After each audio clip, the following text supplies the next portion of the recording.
स्वर सुधा मंच पर प्रस्तुत है उपेंद्र नाथ अश्क की कहानी पहेली। रामदयाल पूरा बहुरूपिया था। भेस और आवाज बदलने में उसे कमाल हासिल था। कॉलेज में पढ़ता था तो वहां उसके अभिनय की धूम मची रहती थी। अब सिनेमा की दुनिया में आ गया था तो यहाँ उसकी चर्चा थी। कॉलेज से डिग्री लेते ही उसे बम्बई की एक फिल्म कंपनी में अच्छी जगह मिल गई थी और अल्पकाल ही में उसकी गणना भारत के श्रेष्ठ अभिनेताओं में होने लगी थी। लोग उसके अभिनय को देखकर आश्चर्यचकित रह जाते थे।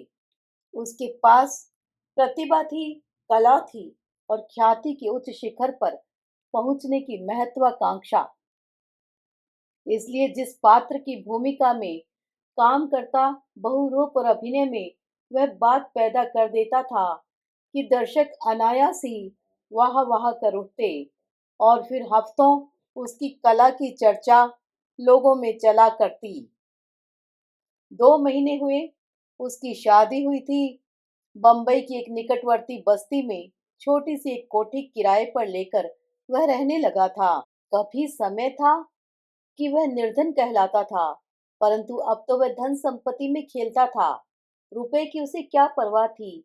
उसका विवाह भी उच्च घराने में हुआ था। पत्नी भी सुंदर और सुशिक्षित मिली थी।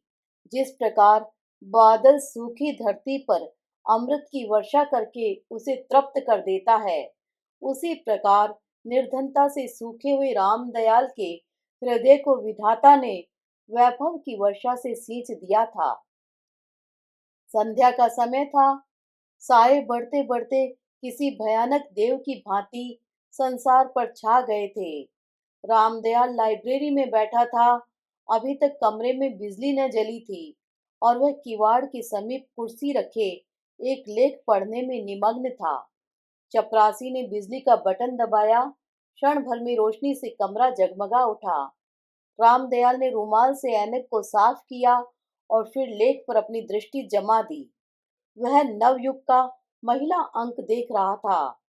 अंक देखना तो उसने यूं ही शुरू किया था, परंतु एक लेख कुछ ऐसा रोचक था कि एक बार जो पढ़ना आरंभ किया तो समाप्त किए बिना जी न माना। लेख में किसी अभिनेता के अभिनय की विवेचना न थी। छद्मवेश कला पर कोई नई बात न लिखी गई थी। एक सीधा साधा लेख था जिसमें नारी स्वभाव पर एक नूतन दृष्टिकोण से प्रकाश डाला गया था। एक सर्वथा नई बात थी। लिखा था, स्त्री प्रेम की देवी है। वह अपने प्रिय पति के लिए अपना सर्वस्व निछावर कर सकती है। वह उसकी पूजा कर सकती है, पर यदि उसका पति उसके प्रेम की अवहेलना करे, उसकी मोहब्बत को ठुकरा दे, तो अवसर मिलने पर वह अपने प्रेम की तृषा बुझाने के लिए किसी दूसरी चीज को ढूंढ लेती है, चाहे वह चल हो या अचल, सजीव हो या निर्जीव। यही प्रकृति का नियम है। रामदयाल उठा और गंभीर मुद्रा धारण किए हुए पुस्तकालय के बाहर निकल आया। सड़क रोशनी से नववधु की भांति सज रही थी। रामदयाल अपने हृदय की गति के समान धीरे धीरे चला जा रहा था। उसे देखकर कौन कह सकता था कि यह वही प्रसिद्ध अभिनेता है जो अपनी कला से भारत भर को चकित कर देता है। उर्मिला उसकी पत्नी अनुपम सुंदरी थी। कल्पना से बनी हुई सुंदर प्रतिमा सी, मीठे मादक स्वर में, रूप में विधि ने उसे जादू दे डाला था। संगीत कला में उसने विशेष क्षमता प्राप्त कर ली थी और यह गुण सोने में सुगंध का काम कर रहा था। जब भी कभी वह अपनी कोमल उंगलियों को सितार के पर्दों पर रखती और कान उमेटकर तारों को छेड़ती, तो सोए हुए उद्गार जाग उठते और कानों के रास्ते मिठास और मस्ती का एक समुद्र श्रोता की नस नस में व्याप्त होकर रह जाता। रामदयाल उस पर जी जान से मुग्ध था और वह भी उसे हृदय की समस्त शक्तियों से प्यार करती थी। दोनों को एक दूसरे पर गर्व था, किंतु यह सब कुछ स्थायी न हो सका। असार संसार में कोई वस्तु स्थायी हो भी कैसे सकती है। मनोमालिन्य की आंधी ने मोहब्बत के इस छोटे से पौधे को क्षण भर में बर्बाद कर दिया। उर्मिला नीचे ड्राइंग रूम में बैठी थी। वह रामदयाल की प्रतीक्षा कर रही थी। सामने के भवन में आज कोई युवक घूम रहा था। वह कौतूहलवश उसे भी देख रही थी। उसके कान सीढ़ियों की ओर लगे हुए थे, परंतु आंखें उस युवक को बेचैनी से घूमते देख रही थी। वह कोठी कई दिनों से खाली थी, परंतु अब कुछ दिन से इसे किसी ने किराए पर ले लिया था। उसने 2-3 बार किसी युवक को बिजली के प्रकाश में घूमते देखा था। ऐसा प्रतीत होता था जैसे वह बेचैन हो, जैसे आकुलता उसे बैठने न देती हो। अंगीठी पर रखी हुई घड़ी ने टन टन 9 बजाए। सामने के भवन में रोशनी बुझ गई। उर्मिला अपने आप को अकेली सी महसूस करने लगी। उसने सितार उठाया। उसकी कोमल उंगलियां उसके पर्दों पर थिरकने लगी। उसके अधर हिले और दूसरे क्षण एक करुणापूर्ण गीत वायुमंडल में गूंज उठा। सखी इन नैनन ते घनहारे, स्वर में दर्द था, लोच था और लय थी। सीने में प्रतीक्षा की आग थी। वह तन्मय हो गई, अपनी मधुर ध्वनि में खो गई और उसे यह भी मालूम न हुआ कि रामदयाल कब आया और कब तक किवाड़ की ओट में खड़ा उसे देखता रहा। वह गाती गई, बेसुध होकर गाती गई। उसकी आंखें सितार पर जमी हुई थी। उसके कान सितार के मादक स्वर में डूब गए थे। रामदयाल की भ्रुकुटी तन गई और वह चुपचाप मुड़ गया। खाने के कमरे में उसने दासी से खाना मंगाया और खाकर सोने चला गया। उर्मिला गाती रही, अपने दर्द भरे गीत को वायु के कण कण में बसाती रही। देवता आया और चला गया। पुजारी उसकी पूजा में ही व्यस्त रहा। दूसरे दिन रामदयाल प्रातः ही घर से चला गया और बहुत रात गए घर लौटा। उर्मिला दौड़ी दौड़ी गई और गंगा सागर में पानी ले आई। रामदयाल के चेहरे से क्रोध टपक रहा था। आप इतनी देर कहाँ रहे? रामदयाल चुप। उर्मिला ने पानी का भरा हुआ गंगा सागर आगे रख दिया। घर में तो 2 दासियां तो थी, परंतु पति की सेवा वह स्वयं किया करती थी। रामदयाल जब संध्या को घर आया करता तो वह उसका हाथ मुंह धुलाती, तश्तरी में कुछ खाने को लाती और स्टूडियो की खबरें पूछती। रामदयाल ने हाथ न बढ़ाए। वह चुपचाप खड़ी उसकी गंभीर मुद्रा को देखती रही। उसका हृदय धड़कने लगा। बीसियों प्रकार की शंकाएं उसके मन में उठने लगी। उसने उन्हें बुलाने का इरादा किया, किंतु झिड़क न दे, यह सोचकर चुप हो रही। आशा ने फिर गुदगुदी की, निराशा ने फिर दामन पकड़ लिया।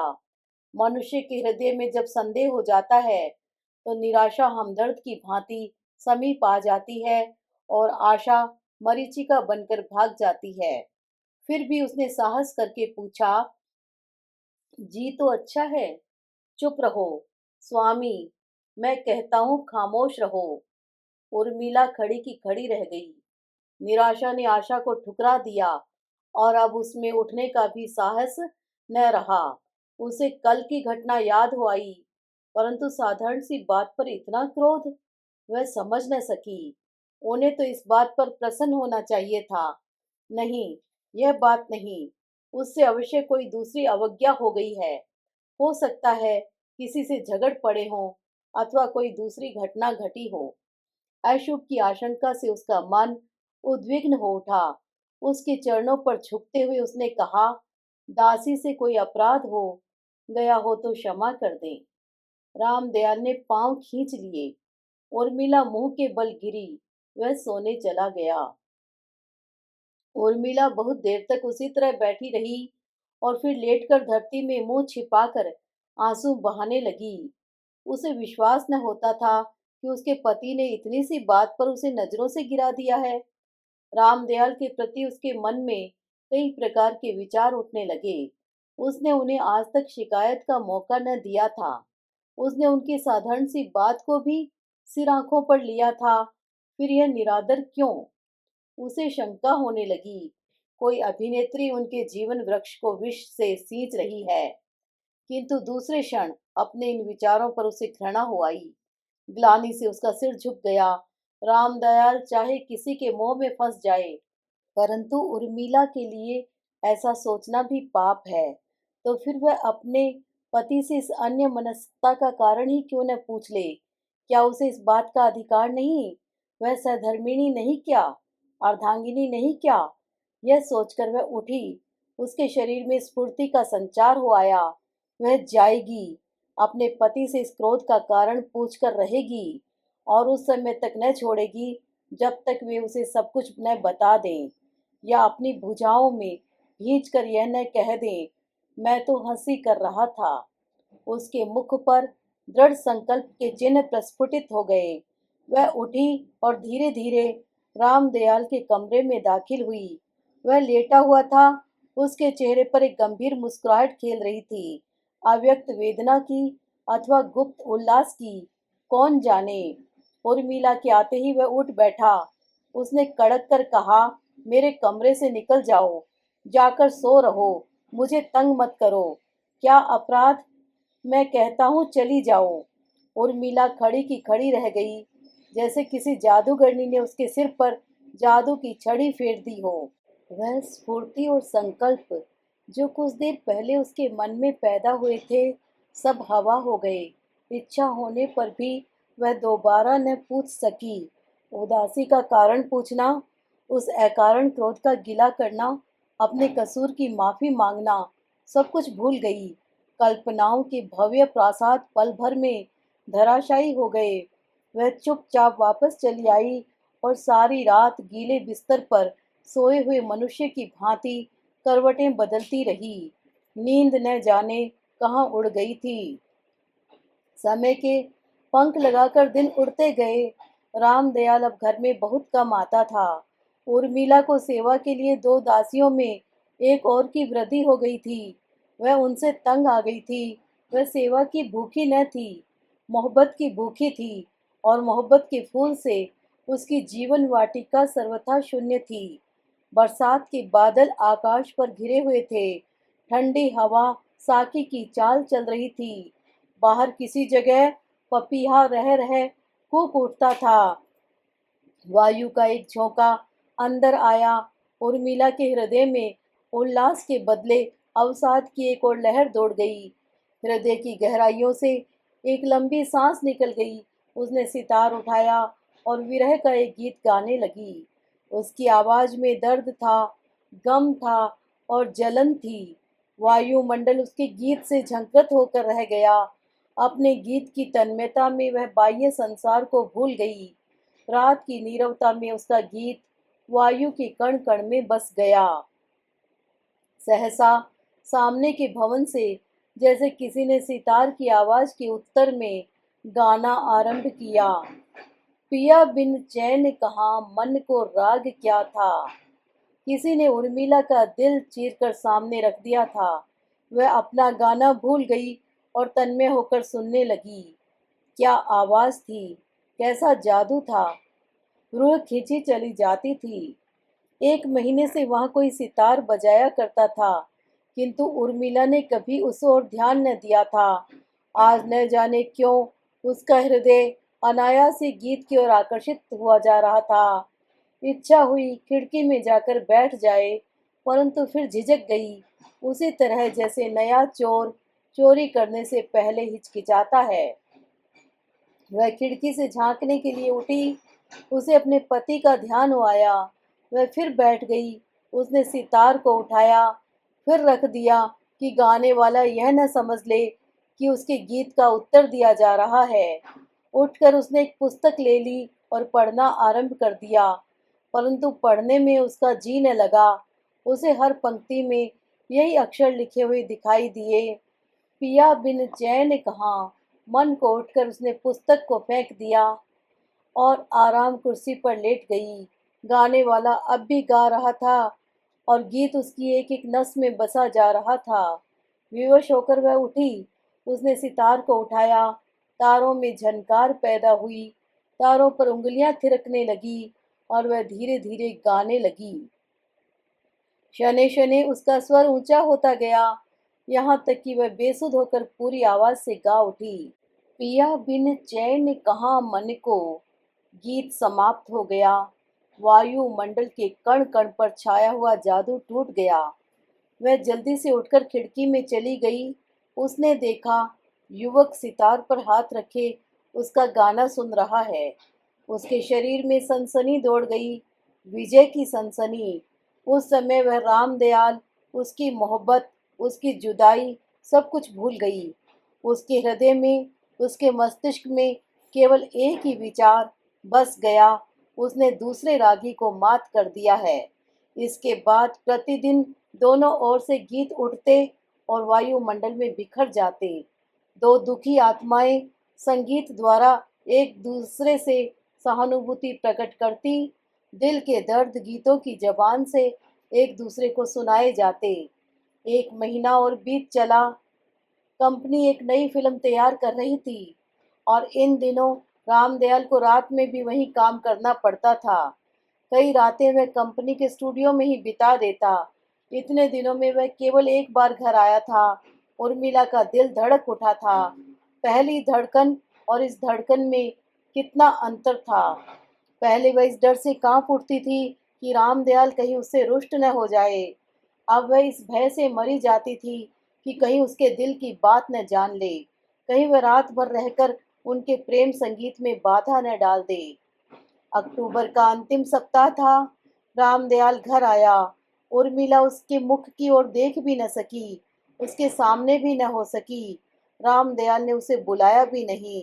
वह दासी से केवल इतना कहकर चला गया, मैं अभी और एक महीने तक घर न आ सकूंगा। चित्रपट के कुछ दृश्य खराब हो गए हैं, उन्हें फिर दोबारा लिया जाएगा। जब वह चला गया तो उर्मिला ने सुख की एक सांस ली। उसके हृदय से एक बोझ सा उतर गया। वह कोई ऐसा हमदर्द चाहती थी जिसके सामने वह अपना प्रेम भरा दिल खोलकर रख दे। रामदयाल वह नहीं था, उस तक उसकी पहुंच न थी। पानी ऊंचाई की ओर नहीं जाता, नीचाई की ओर ही बहता है। रामदयाल ऊंची जगह खड़ा था और गाने वाला नीची जगह है। उर्मिला का हृदय अनायास उसकी ओर बह चला। उस दिन उर्मिला ने एक मीठा गीत गाया जिसमें उदासीनता के स्थान पर उल्लास हिलोरे ले रहा था। अब वह कमरे में बैठकर गाने के बदले बाहर बरामदे में बैठकर गाया करती थी। दोनों की तानें एक दूसरे की तानों में मिलकर रह जाती। उनके हृदय कब के मिल चुके थे। संध्या का समय था। उर्मिला वाटिका में घूम रही थी। उसकी आंखें रह रहकर सामने वाले भवन की ओर उठ जाती थी। उस समय वह चाहती थी कहीं वह युवक उसकी वाटिका में आ जाए और वह उसके सामने दिल के समस्त उद्गार खोल कर रख दे। वह अकेला ही था, यह उसे ज्ञात हो चुका था, किंतु कभी उसने दिन के समय उसे वहां नहीं देखा था। अंधेरा बढ़ चला था और डूबते हुए सूरज की लाली धीरे धीरे उसमें विलीन हो रही थी। ठंडी बयार चल रही थी, प्रकृति झूम रही थी और उर्मिला के दिल को कुछ हुआ जाता था। कुछ गुदगुदी सी उठ रही थी। वह एक बेंच पर बैठ गई और गुनगुनाने लगी। धीरे धीरे यह गुनगुनाहट गीत बन गई और वह पूरी आवाज से गाने लगी। अपने गीत की धुन में मस्त वह गाती गई। वाटिका की फसील के दूसरी ओर से किसी ने धीरे से कंधे को छुआ। उसके स्वर में कंपन पैदा हो गया और वह सिहर उठी। आप तो खूब गाती हैं। बैठे बैठे उर्मिला ने देखा, वह एक सुंदर बलिष्ठ युवक था। छोटी छोटी मूछें ऊपर को उठी हुई थी, बाल लंबे थे और बंगाली फैशन से कटे हुए थे। गले में सिल्क का एक कुर्ता था और कमर में धोती। उर्मिला ने कनखियों से युवक को देखा। दिल ने कहा भाग चल, पर पांव वहीं जम गए। पंछी जाल के पास था, दाना सामने था। अब फंसा कि अब फंसा। आपके गले में जादू है। उर्मिला ने युवक की ओर देखा और मुस्कुराई। वह भी मुस्कुरा दिया। बोली, यह तो आपकी कृपा है। वह हंसा। आप अकेले रहते हैं? हाँ। और आपकी पत्नी? वह एक फीकी हंसी हंसा। मेरी पत्नी? मेरी पत्नी कहाँ है? इस संसार में मैं सर्वथा एकाकी हूँ। मोहब्बत से ठुकराया हुआ यहाँ आ गया हूँ। कोई मुझे पूछने वाला नहीं, कोई मुझसे बात करने वाला नहीं। युवक के स्वर में कंपन था। उर्मिला ने देखा उसका मुख पीला पड़ गया है और अवसाद तथा निराशा की एक हल्की सी रेखा वहाँ साफ दिखाई देती है। उसके हृदय में सहानुभूति का समुद्र उमड़ पड़ा और उसकी आंखें डबडबा आई। वह दीवार फांदकर बेंच पर आ बैठा। उर्मिला अभी तक बैठी ही थी, उठी न थी। वह तनिक खिसक गई, किंतु उठने का साहस अब उसमें नहीं था। युवक ने उसका हाथ अपने हाथ में ले लिया। उर्मिला के शरीर में सनसनी दौड़ गई। उसने हाथ छुड़ाना चाहा। युवक की आंखें सजल हो गई। उसका हाथ वहीं का वहीं रह गया। वह फिर बोला, मेरा विचार था मैं यहाँ आकर एकांत में गाकर अपना दिल बहला लिया करूँगा। मेरे पास धन और वैभव का अभाव नहीं, परंतु उससे मुझे चैन नहीं मिलता, हृदय को शांति प्राप्त नहीं होती। इसीलिए मैं सितार बजाता था। उसकी मनमोहक झंकार मेरे चंचल मन को एकाग्र कर देती थी। उसमें मुझे अपार शांति मिलती थी। परंतु अब तो सितार भी बेबस हो गया है। वह भी मुझे शांत नहीं कर सकता। मेरी शांति का आधार अब मेरे सितार बजाने पर नहीं रहा। उर्मिला सब कुछ समझ रही थी। उसने फिर हाथ छुड़ाने का प्रयास किया। युवक ने उसे नहीं छोड़ा और विद्युत वेग से उसे अपने प्यासे होठों से लगा लिया। उर्मिला के समस्त शरीर में आग सी दौड़ गई। उसने हाथ छुड़ा लिया और भाग गई। फिर कब दर्शन होंगे? उर्मिला ने कुछ उत्तर नहीं दिया। वह अपने कमरे में आ गई और पलंग पर लेटकर रोने लगी। पक्षी जाल में फंस चुका था और अब मुक्त होने के लिए छटपटा रहा था। कितनी देर तक वह लेटे लेटे रोती रही। उसे रह रहकर अपने पति की निष्ठुरता का ध्यान आता था। आत्मग्लानि से उसका हृदय जला जा रहा था। वह इस मार्ग को छोड़ देना चाहती थी। पश्चाताप की आग उसे जलाई डालती थी। वह चाहती थी उसका पति आ जाए, उसके पास बैठे, उससे प्रेम करे और वह उसके चरणों में बैठकर इतना रोए कि उसका पाषाण हृदय पानी पानी हो जाए। उठकर वह रामदयाल के पुस्तकालय में गई। एक छोटी सी मेज पर एक कोने में उसके पति का एक फोटो चौखटे में जड़ा रखा था। उसने उसे उठाया, कई बार चूमा और उसकी आंखों से आंसू बह निकले। रामदयाल के पैरों की चाप से उसके विचारों का क्रम टूट गया। वह उठी और सच्चे हृदय से उसका स्वागत करने को तैयार हो गई। उस समय उसका मन साफ था। विशुद्ध प्रेम का एक सागर वहाँ उमड़ा आ रहा था, जिसके पानी को पश्चाताप की आग ने स्वच्छ और निर्मल कर दिया था। वह रसोई घर से पानी ले आई और रामदयाल के सामने जा खड़ी हुई। उसकी आंखें सजल थी और मन आशा के तार से बंधा डोल रहा था। उसने देखा रामदयाल ने उसके हाथ से गिलास लेकर मुंह धो लिया और फिर उसे कुछ नाश्ता लाने को कहा। और जब वह मिठाई ले आई तो रामदयाल ने तश्तरी लेने के बदले उसे अपनी भुजाओं में लेकर उसके मुंह में मिठाई का एक टुकड़ा रख दिया। निमिष भर के लिए उसके मुख पर स्वर्गीय आनंद की ज्योति चमक उठी। उसने सिर उठाया, देखा रामदयाल उसी तरह बैठा है और वह उसी तरह गिलास लिए खड़ी है। आशा का तार टूट गया। मादक कल्पना हवा हो गई। सत्य सामने था। कितना कटु, कितना भयानक। रामदयाल ने इशारे से उसे चले जाने को कहा। वह चुपचाप पुतली की भांति चली आई, मानो वह सजीव नारी न होकर अपने आविष्कारक के संकेत पर चलने वाली एक निर्जीव मूर्ति हो। अपने कमरे में आकर उसने पानी का गिलास अंगीठी पर रख दिया और धरती पर लौटकर रोने लगी। धरती में, मूक और ठंडी धरती में उसे कुछ आत्मीयता का आभास हुआ। एक बहनापा सा महसूस हुआ और वह उसके अंक में लिपट कर रोई, खूब रोई, ऐसे मानो एक दुखी बहन अपनी सुखी बहन के गले लिपटकर आंसू बहा रही हो। कई दिन तक वह अपने कमरे के बाहर न निकली। रामदयाल दासी से कह गया था, मैं और 15 दिन घर न आ सकूंगा, इसलिए तुम सावधानी से रहना। उर्मिला को अपने पति की निर्दयता पर रोना आता था। वह पाप की नदी में बहे जा रही थी और उसका पति उसे बचाने को हाथ तक न हिलाता था। भ्रांति की विकराल लहरें लपलपाती हुई उसकी ओर बढ़ी आ रही थी और उसका पति निश्चेष्ट और निष्क्रिय एक और खड़ा तमाशा देख रहा था।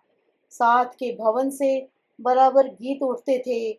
उनमें उल्लास की ताने न होती थी, दुख और वेदना का बाहुल्य रहता था। उर्मिला की संगीत प्रिय आत्मा तड़प उठती थी, परंतु वह अपने कमरे के बाहर न निकलती थी। शाम का वक्त था। गाने वाला प्रलय के गीत गा रहा था। उसका एक एक स्वर उर्मिला के हृदय में चुभा जा रहा था। वह उठी, ड्राइंग रूम में आ गई। उसका सितार असहाय भिखारी की भांति एक ओर पड़ा था। उस पर मिट्टी की एक हल्की सी तह जम गई थी। उसने उसे कपड़े से साफ किया और आवेश में आकर चूम लिया। उसकी आंखों से आंसू छलक आए। गाने वाला गा रहा था, क्यों रूठ गए हमसे। उर्मिला ने एक दीर्घ निश्वास छोड़ा और उसकी कंपित उंगलियां सितार के तारों पर थिरकने लगी। बेख्याली में यही गीत उसके सितार से निकलने लगा, क्यों रूठ गए हमसे। वह गाता हुआ अपने भवन से उतरा और फसील को फांदकर उर्मिला के पास आ बैठा। वह सितार बजाती रही और वह गाता रहा। दोनों अपनी कला के शिखर पर जा पहुँचे। उसने शायद इससे पहले इतना अच्छा न गाया हो और इसने शायद इससे पहले इतना अच्छा सितार न बजाया हो। गीत की लय और सितार की झनकार दोनों एक होकर मानो रूठे हुए दिलों को प्रेम का मार्ग बता रही थी। गीत समाप्त हो गया। उर्मिला युवक की भुजाओं में थी। अपने विशाल वक्ष स्थल से भींचते हुए युवक ने उसे चूम लिया। उर्मिला चौंकी। युवक पीछे हटा। वह उठकर भागने को हुई। युवक ने उसे बैठा लिया और अपनी लंबी मूछें उतार दी और सिर के लंबे लंबे बाल दूर कर दिए। गोधूलि का समय था। संध्या के क्षीण प्रकाश में उर्मिला ने देखा वह अपने पति के सामने बैठी है। वह हंस रहा था, परंतु उर्मिला के मुख पर मौत की नीरव स्याही पुत गई। देखा हमारा बहुरूप ओमी। रामदयाल ने विजय की खुशी में उसे अपनी ओर खींचते हुए कहा। कौन जानता है कि वह नवयुग में छपे लेख की परीक्षा न कर रहा था। अभी आई और उर्मिला ऊपर अपने कमरे में भाग गई। कुछ समय बीत गया। रामदयाल अपने विचारों में निमग्न रहा। उसके विचारों का क्रम उर्मिला के कमरे से आने वाली एक चीख से टूट गया। भाग कर ऊपर पहुंचा। देखा उर्मिला के कपड़ों को आग लगी हुई है और वह शांत भाव से जल रही है। रामदयाल कांप उठा। उसने उसे बचाने का भरसक प्रयत्न किया, पर वह सफल न हुआ। शमशान में उर्मिला का शव जल रहा था और मूर्तिवत बैठा रामदयाल अपनी मूर्खता और नारी हृदय की इस पहेली को समझने का प्रयास कर रहा था।